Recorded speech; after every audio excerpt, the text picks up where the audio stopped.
Les couvertures du nouveau comic Bendis ont été révélées, accompagnées d'une analyse du nouvel Omnitrix qui figurera dans la bande dessinée. De plus, nous avons la confirmation des 10 nouveaux extraterrestres que Ben va utiliser ainsi qu'un aperçu des 4 premières pages. C'est avec grand plaisir que je t'apporte le premier aperçu du comic officiel de Bendis.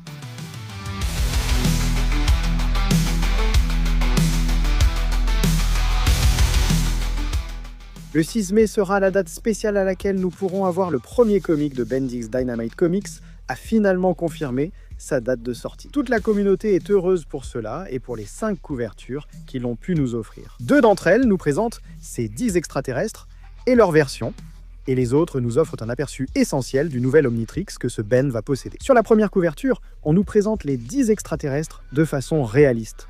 Le premier d'entre eux est Flamme, qui possède une aura assez similaire à celle d'Iron Man. Est-ce surprenant que sa structure soit aussi bien divisée ? On peut parfaitement voir sa tête, ses mains, sa poitrine, même son abdomen et ses jambes. Tout le reste est parfaitement uni à un feu qui émane directement de lui. J'ai trouvé intéressant d'apprendre que Fuego aura maintenant 5 doigts, alors qu'il en avait toujours eu 4. Concernant l'Omnitrix, il sera situé dans la partie supérieure droite de l'abdomen. Le deuxième extraterrestre est insectoïde, mais malheureusement, la perspective le fait paraître un peu reptilien. Je n'ai pas réussi à identifier sa structure à cause du réalisme du design. Il semblerait qu'il ait 2 griffes assez acérées, comme des pattes, et une queue très fine avec son extrémité singulière. Et évidemment, ces grandes ailes qui le rendent caractéristique de cet extraterrestre. Le troisième extraterrestre est Boulet de Canon. Une monstruosité spectaculaire qui te met mal à l'aise. Ses yeux sans vie, ses dents qui occupent tout le visage et des bras qui sortent directement de sa tête. Monstrueux! Ouf, j'adore ce design. Son corps semble toujours avoir l'air sale. Ce qui aurait beaucoup de sens, puisque Boulet de Canon, littéralement, est comme un pneu. Le quatrième extraterrestre est ultraté. Il semble avoir un design normal, mais on peut voir que l'énergie qui circule dans son corps forme différents motifs, ce qui le rend plus réaliste. L'Omnitrix se trouve sur sa poitrine. Le cinquième extraterrestre est Wildvine. En raison du réalisme, on pourrait penser qu'il s'agit de sa forme suprême ou même d'un nouvel extraterrestre. Mais non, c'est bien Wildvine. Avec toute la puissance de la nature, son corps est devenu extrêmement énorme. De ses épaules jaillit une sorte de flore, et même si je n'en ai pas la preuve, je ne doute pas qu'il y stocke quelques grenades. Depuis l'arrière de son corps, on pourrait dire qu'il a une crinière avec des fouets, ce qui lui donne vraiment un design ultra spectaculaire. Le design est si réussi qu'on distingue même les mauvaises herbes sur son corps. Personnellement, mon design préféré jusqu'à présent, le 6e extraterrestre, est Diamant. Un design vraiment réussi pour un extraterrestre, ce qui mérite d'être souligné. Sa musculature dégage une aura militaire, comme quelqu'un qui vient tout juste de sortir d'une sorte de guerre.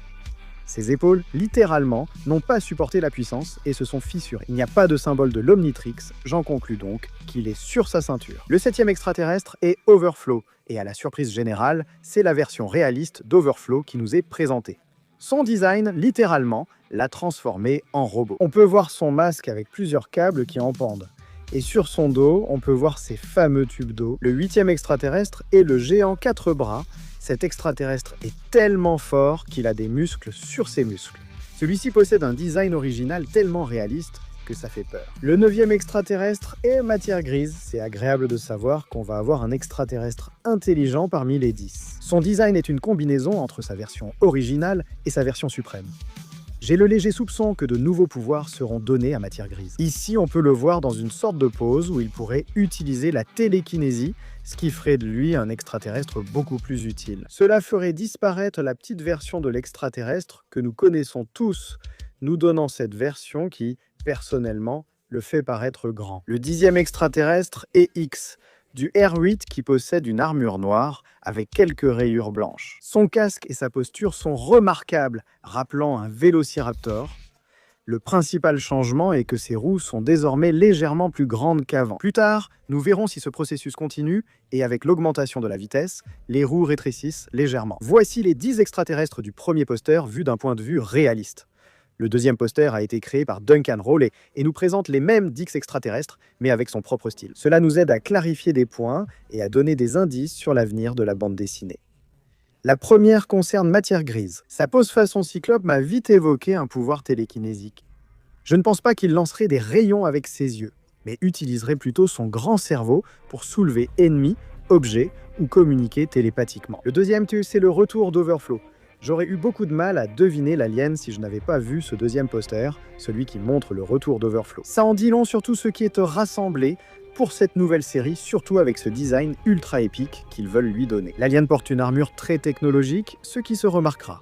De plus, le design des insectoïdes est bien meilleur. Sous cette forme, il est confirmé qu'il aura des griffes principales à l'avant. Il ressemble beaucoup à un criquet et à une menthe religieuse, mais pour l'instant, nous allons attendre de le voir. Dans la bande dessinée numéro 4, on pourrait confirmer que l'aspect du feu ressemblera vraiment à ça. La roche volcanique dont il est formé sera concentrée sur sa poitrine, son visage, ses bras et ses jambes. Les autres extraterrestres ne semblent pas changer. Qu'en pensez-vous? Dites-le moi en commentaire. Sur la troisième affiche, on peut voir l'Omnitrix, un design assez réaliste de ce que devrait vraiment être un appareil extraterrestre venu de l'espace. Et ça te colle au poignet, c'est littéralement un truc qui s'accroche à toi. Ça n'a pas de forme spécifique, ce sont des métaux et apparemment des circuits qui sont là. C'est une idée judicieuse pour ce qu'on veut montrer. Sur la quatrième affiche, l'Omnitrix est présenté de façon similaire, mais cela ne signifie pas qu'il ressemble toujours à ça. Sur la dernière affiche, on peut voir l'Omnitrix que nous connaissons tous. D'ailleurs, si tu regardes attentivement, il ressemble davantage au design de Ben 10 000. Peut-être qu'au fil de l'histoire, l'Omnitrix évoluera, ce qui est assez courant et qu'on a vu dans toutes les séries. C'est l'une des choses les plus importantes à découvrir au fur et à mesure que la bande dessinée sortira.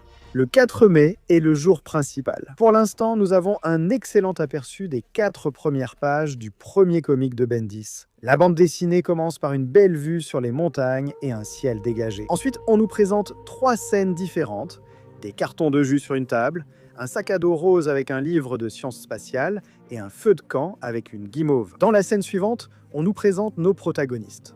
Le grand-père, Max, Ben et Gwen, 3 personnalités totalement opposées qui essaient au moins de vivre ensemble comme une famille. Le grand-père Max tente de profiter des vacances avec ses petits-enfants. Lui se moque de Gwen car elle a pris un livre d'études. Gwen lance une phrase ironique qui énerve Ben. Cela met vraiment le garçon en colère, qui donne un coup de pied dans le feu et décide de s'enfuir dans la forêt. Ailleurs, une station spatiale détecte une météorite qui s'approche de la Terre, se dirigeant à grande vitesse. Et ils ne peuvent rien faire. De son côté, Ben, au fond de la forêt, voit le ciel s'illuminer et il est surpris de voir qu'une boule de feu s'approche de lui. Voici la fin de l'aperçu offert par Dynamite Comics. Merci de partager cette vidéo avec ton ami qui ignore encore la sortie prochaine de la bande dessinée Ben 10. Et puisque tu es là, mets un j'aime à la vidéo et abonne-toi à la chaîne parce que si tu ne le sais pas encore, il y aura une bande dessinée, un jeu vidéo et une nouvelle série. Dans cette vidéo, je t'explique tout. N'oublie pas que tu peux collaborer pour que nous ayons la nouvelle BD de Ben 10 en utilisant ces moyens ou en devenant membre de la chaîne. Comme ces personnes incroyables avec lesquelles je prends congé, souvenez-vous que je suis Frio 10 000 et on se retrouve à la prochaine. Au revoir!